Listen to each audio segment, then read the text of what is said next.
The Burj Al Arab stands on water, not near water, on it. The ground under that hotel did not exist before 1994. Humans made it. That one fact, to me, changes how you see the entire building. Let me explain exactly how this was done. From the seabed up. In 1993, Sheikh Mohammed of Dubai had one clear goal. He wanted a single image, one building the whole world would recognize before they even knew Dubai existed. The architect given that job was Tom Wright. He sketched the concept that year. A dhow sail, one of the oldest shapes in Arab seafaring, simple from a distance, incredibly complex to build. The firm Atkins designed it. Murray and Roberts, along with Al Habtoor, engineering built it. Around 2,000 workers, 5 years, $1 billion. And before any of that could happen, someone had to build the ground itself. What I find hard to grasp even now is this. The site in July 1994 was open water, 280 meters from the beach in the Arabian Sea.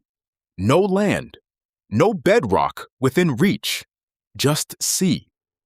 The decision was made to build an artificial island there first, and then build the hotel on top of that island. So the first 3 years of a 5-year construction project were spent creating land that did not exist. Here is how that works. And I want to be specific here because the numbers matter. A pile-driving barge anchored over the seabed at the marked position. Workers set up a hydraulic hammer. Then they started driving concrete piles into the sea floor. Each pile was 40 meters long. Each one was 1.5 meters wide. They needed 230 of them in total. Now here is something that surprised me when I looked at this closely. The bedrock in that area of the Gulf is more than 180 meters down. That is too deep. You cannot reach it with a 40-meter pile. So the engineers could not do what is normally done, which is drive piles down until they hit solid rock and lock into it. Instead, they used what engineers call friction piles. The pile does not sit on rock. It grips the sand along its entire 40-meter length. Imagine pushing a stick deep into wet sand and the sand squeezing around the whole stick, holding it. That is the principle. The pile grips through friction alone. 230 of those piles, all driven into the seabed. Confirmed engineering method, used in many coastal projects worldwide.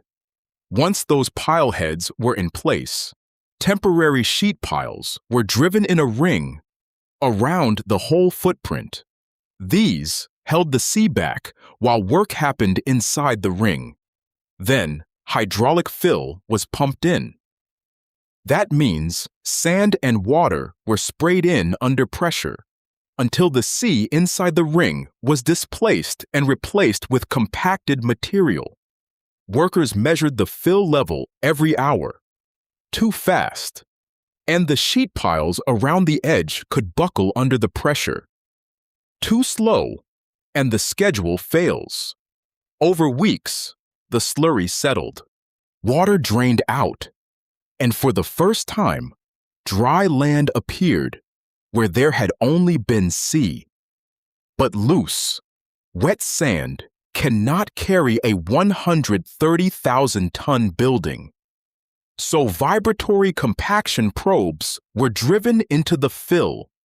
These shake the sand particles until they lock together more tightly.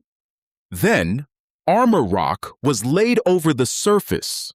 Then, concrete honeycomb blocks were placed around the island's edge. These blocks were designed specifically to absorb wave energy. The water bleeds through the blocks instead of slamming directly into the island. The seawall reached 7.5 meters above sea level. That height was calculated to stop what engineers call a 100-year storm wave. The lowest floors of the hotel sit behind that wall. 3 years of work just to create stable ground in the middle of the sea. To me, this is already one of the most impressive things I have read about in construction. And the actual building has not started yet. Now the foundation. The pile heads were trimmed to exact level. Everyone cut to within 5 millimeters of the same height. Then, blinding concrete was poured over the whole base. Then a waterproof membrane was heat welded over that. Because seawater will try to push up through the ground from below for 100 years. The membrane stops it. Then came the raft. This is one giant slab of concrete that sits on top of all 230 piles and connects them all together. The pour was 70,000 cubic meters of concrete. And here is the key detail. That pour did not stop once it started. In a raft this size, if you stop and let one section set before continuing, you get what is called a cold joint, a weak plane inside the concrete. The whole raft has to be poured as one continuous operation. Night shift continued it. Workers ran vibrators through every section to remove air bubbles. Laser-guided equipment dragged the surface flat. Cooling pipes were cast inside the raft. Because concrete generates enormous heat as it sets. Without cooling, it cracks from within. Temperature was logged every hour. The interior had to stay below 70 degrees Celsius. Cold water ran through those pipes for weeks. Wet burlap was laid across the surface to slow drying. Expansion joints were cut at intervals, so the slab could expand and contract with temperature changes without cracking. The result was 70,000 tons of concrete, poured in one operation, on an island humans made. Now the tower itself starts rising. Jump form formwork was assembled at the core. This is a system where the formwork climbs the building as walls are poured. It lifts itself floor by floor using hydraulic jacks. Workers ride up with it. No scaffolding from ground to roof. Each floor, the same process. Pour the core walls. Jack the form up. Pour again. Table forms were used for the floor slabs. These are large pre-assembled forms, 18 meters long, that hang from the walls rather than being supported from below. Post-tension cables were threaded through every floor slab before the concrete was poured. After pouring, those cables were pulled tight with hydraulic jacks. This puts the concrete into permanent compression, which makes it stronger and allows thinner slabs, less material, faster cycle. The forms were stripped after each floor set and flown by crane to the next level. Workers did this 56 times. What I think people miss about this building is the exoskeleton. Most people look at the outside of the Burj Al Arab and see the white sail fabric. But behind that fabric is a steel frame on the outside of the building. That frame is not decoration. It is structure. At 300 meters above sea level, Gulf winds are constant and enormous. The exoskeleton resists the full wind load on the building. It was bolted to anchor plates that had been cast into the concrete core walls during the pours. 9,000 tons of steel, brought in by barge. Workers bolted every connection to specified torque values. Because every bolt carries real load. The diagonal cross bracing was installed by 2 workers simultaneously, one at each end, because the brace could not be properly positioned any other way. Each brace added stiffness. The whole outer frame stiffened progressively as bracing went in. The Al Muntaha restaurant arm extends 27 meters out from the south face, at around 200 meters above water. Workers bolted it section by section, cantilevered out over the Arabian Sea. Every bolt in that arm carries the weight of the floor, the guests, the kitchen equipment, all of it, 27 meters from the building face. From above, it looks impossibly thin.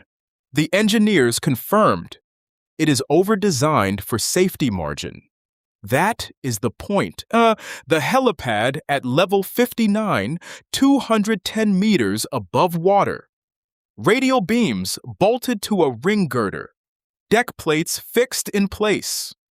Workers standing on that deck were standing over open sea. Roger Federer later played tennis on it. Tiger Woods teed off from it. But first, workers built it with bolts in mid-air. Now the sail itself. The white covering is not glass. It is not solid. It is PTFE, coated woven fiberglass. PTFE stands for polytetrafluoroethylene, which is the same material as non-stick coating on pans. The panels are coated on both sides. This protects against Gulf sun, salt spray, and 50-degree heat for a projected 100-year lifespan. The building curves, so no 2 panels are the same cut. Each one was cut to the exact geometry of its position on the exoskeleton grid. Edge fittings were crimped onto every panel. These carry the tension load when the panel is stretched tight across the frame. Turnbuckles at each corner were tightened until the fabric went taut. A slack panel flutters in wind. A panel that flutters fails within a year. Workers tapped every panel to check tightness. Joints between panels were sealed with specialist compound because salt spray gets behind the sail and can corrode the steel exoskeleton. The 12 atrium panels face north deliberately to keep direct sun out of the interior atrium. Tensioning cables on those panels carry wind load through to the structure behind. Panel by panel, from the bottom up, the sail covered the building. Night installation meant the building glowed for the first time. The Teflon fabric is translucent. Light inside the building passes through. At night, it becomes a lit lantern visible from miles away. That was the design intent from 1993. One material, 2 purposes. Inside, the atrium is 180 meters tall.